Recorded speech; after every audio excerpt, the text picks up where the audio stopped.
Nós non consideramos lexítimo que nadie, casualmente son case sempre varóns, pero que nadie teña acceso ao corpo de nadie baixo unha tarxeta de crédito. Nunca se pode legalizar a prostitución, porque a prostitución vulnera a dignidade, é a violación máis extrema dos dereitos humanos, neste caso dos dereitos das mulleres.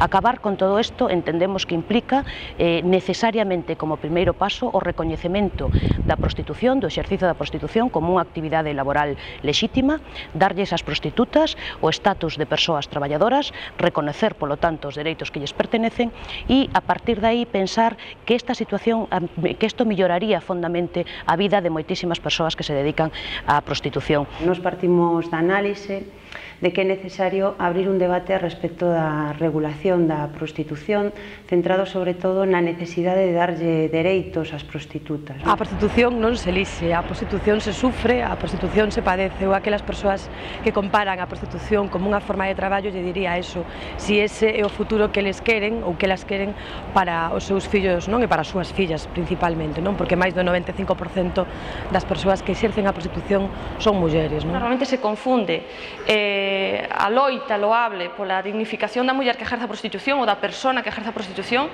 que é legítima e que nós compartimos, que a dignificación da prostitución. Ante todo, deixar claro que dende Andaina aborrecemos calqueira tipo de prácticas que impliquen tráfico ou trata de seres humanos, de traballadores ou traballadoras, evidentemente tamén con fins de explotación sexual, que impoñan violencia física ou psíquica ou que impliquen calqueira exercicio de coaccións para as persoas. Estamos falando dunha actividade que te desposúe das condicións nunha condición humana, que é precisamente objetivarte, mercantilizar a túa vagina e, bueno, en fin, eso ten un prezo. Vemos que na actualidade o marco que hai, o que provoca pois é indefensión para as mulleres prostitutas e crea pois unha bolsa moi importante de mulleres que ao final pois non van, que están realizando unha actividade por a que cobran e que non teñen pois dereito ás prestacións sociais básicas que ten pois calquer traballador ou traballadora, non? Pensar solamente que o feito de que poideran documentar que teñen a existencia dos ingresos, eso permitiríalles, por exemplo, algo tan sinxelo como é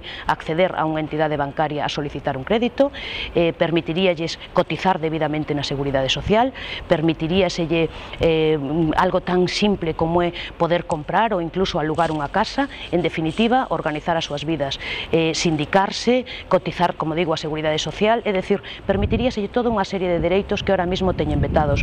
Pero outra cousa é que o Estado convirta ou crea un IAE para convertirlo nunha actividade profesional ao exercicio da prostitución. Eso é moi diferente. Tamén temos analizado que as posicións abolicionistas que se teñen practicado pois noutros territorios, que se teñen practicado noutros estados, lonxe de conlevar a desaparición da prostitución, o que teñen provocado é que exista unha maior marxinalidade, por tanto, unha maior vulnerabilidade das mulleres que exercen. Porque é un elemento dentro da nosa sociedade que xoga un papel clave para que as mulleres non adquiramos, sigamos estando nun estatus de subordinación e non vai axudar que se legalice para poder mellorar nin as condicións das mulleres e o peor, non vai axudar para que no imaginario social se crea un estatus de igualdade. Nunca un partido como o meu, como Partido Socialista, pode estar a favor de legalizar unha situación destas características. Creemos que hai que seguir perseguindo as mafias, creemos que hai que abordar conxuntamente no ámbito europeo un plan contra a explotación e contra o tráfico de persoas é indispensable.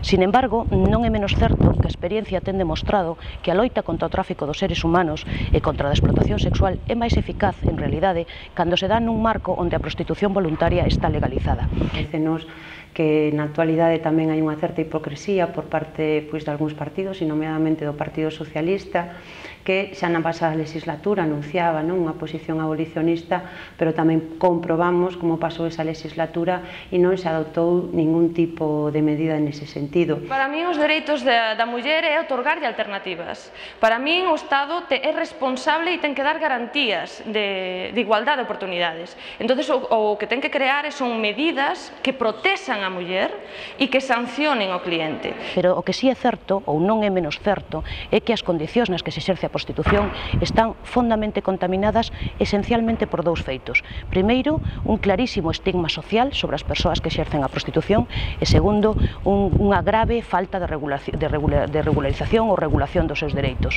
Bueno, a maior parte das mulleres que exercen son inmigrantes, teñen un perfil moi definido, teñen cargas familiares e están nunha situación de extrema vulnerabilidade e aparte que o exercicio potencia o aillamento social. Que máis do 90% das persoas que exercen a prostitución son persoas traficadas, son mulleres traficadas que entran ilegalmente no noso país a través das mafias, en noso país e en outros países europeos a través de diferentes mafias. Por lo tanto, este é o punto de partida que temos que ter claro.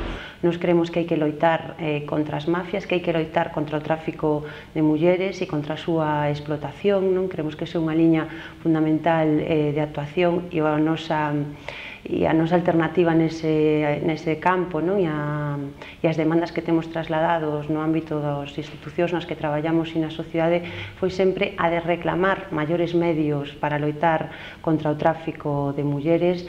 Moitas das prostitutas que deciden traballar na industria do sexo, o certo é que non poden en absoluto negociar as súas condicións de traballo.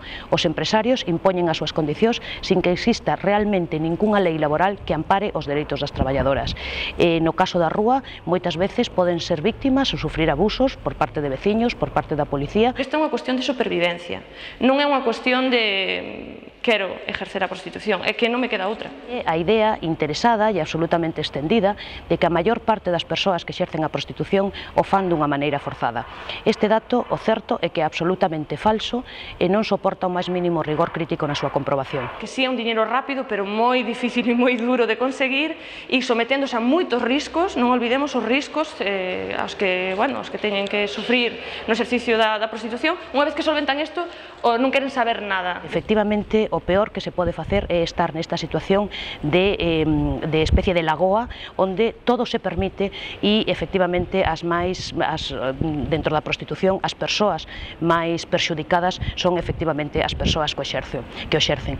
Que cando falamos deste asunto moitas veces falamos máis de moral ou de doble moral e moita xente non pensa en realidade no que debería de ser o obxecto fundamental deste debate, en que condicións están as mulleres que exercen a prostitución e como podemos facer para que cada vez teñan menos presión de mafias, de proxenetas e polo tanto respetemos tamén aquelas mulleres que deciden polos motivos que sexa que van a gañarse a vida desa maneira.